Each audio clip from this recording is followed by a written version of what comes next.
कर्जमाफीबाबत सरकार गंभीर, योग्य वेळी योग्य तो निर्णय घेऊ. ठाकरेंप्रमाणे आम्ही दुटप्पी भूमिका घेणार नाही. उपमुख्यमंत्री एकनाथ शिंदेंचा ठाकरेंवर निशाणा.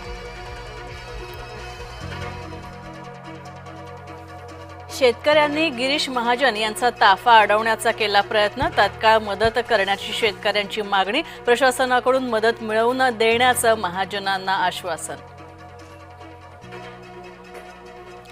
बीडमध्ये पुराच्या पाण्यामध्ये 30 ते 40 जण अडकले. लष्कराचं पथक दाखल. मदत कार्य वेगानं सुरू. पूरग्रस्तांना 2,2500 कोटी रुपयांची मदत. राज्य मंत्रिमंडळाच्या बैठकीत निर्णय. तर शेतकऱ्यांना दिलासा मिळणार.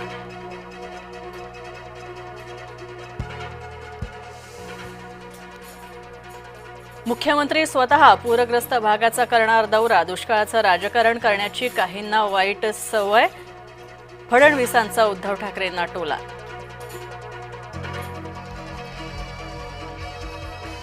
हिंदू नव्हे तर बळीराजा संकटात आहे. आमदार रोहित पवार यांचा चिमटा. महाराष्ट्रात पुरामुळे 70 लाख एकरचं नुकसान. कृषी मंत्री दत्तात्रय भरणेंची माहिती. उपमुख्यमंत्री अजित पवार आता पुण्याऐवजी मराठवाड्याचा करणार दौरा. सार्वजनिक कार्यक्रम टाळून पूरस्थितीवर अजित पवार ठेवणार लक्ष. शेतकऱ्यांना संपूर्ण कर्जमाफी द्या. खासदार सुप्रिया सुळेंची महायुती सरकारकडे मागणी. लातूरमध्ये लाखो हेक्टरवरची पिकं उद्ध्वस्त. शेतीसह दुभती जनावरं सुद्धा गेली वाहून. अनेक जनावरं ठार. बळीराजानं फोडला जय महाराष्ट्राच्या कॅमेऱ्यासमोर ठाहो.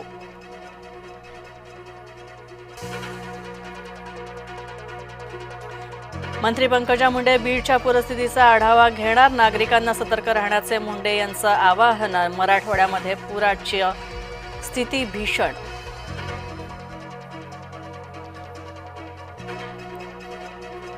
अतिवृष्टीमुळे अनेक ठिकाणी शाळा बंद. शाळकरी मुलांच्या सुरक्षिततेसाठी शासन निर्णय. धाराशिवमध्ये पूरस्थिती सध्या नियंत्रणात. मात्र नुकसान कमालीचं. पुरात अडकलेल्या नागरिकांना हेलिकॉप्टरद्वारे वाचवण्यात आलं. आता आव्हान शेतकऱ्यांना नुकसान भरपाई देण्याचं.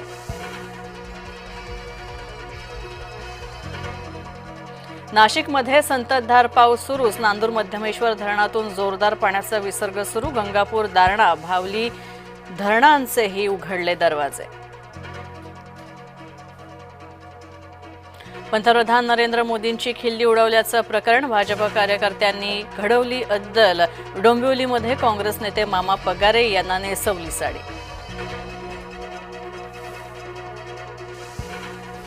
केंद्रीय गृहमंत्री अमित शहांकडून अंबेमातेचं पूजन. तलवार भेट देऊन केंद्रीय गृहमंत्र्यांचा सत्कार.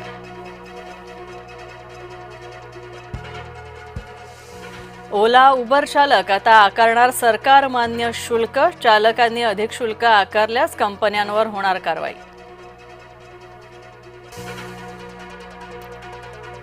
मुंबईत लवकरच स्पॉट टॅक्सी धावणार. तर कुर्ला ते वांद्रे रेल्वे स्थानकापर्यंत सेवा. वाहतूक कोंडी टाळण्यासाठी कमी करण्यासाठी निर्णय.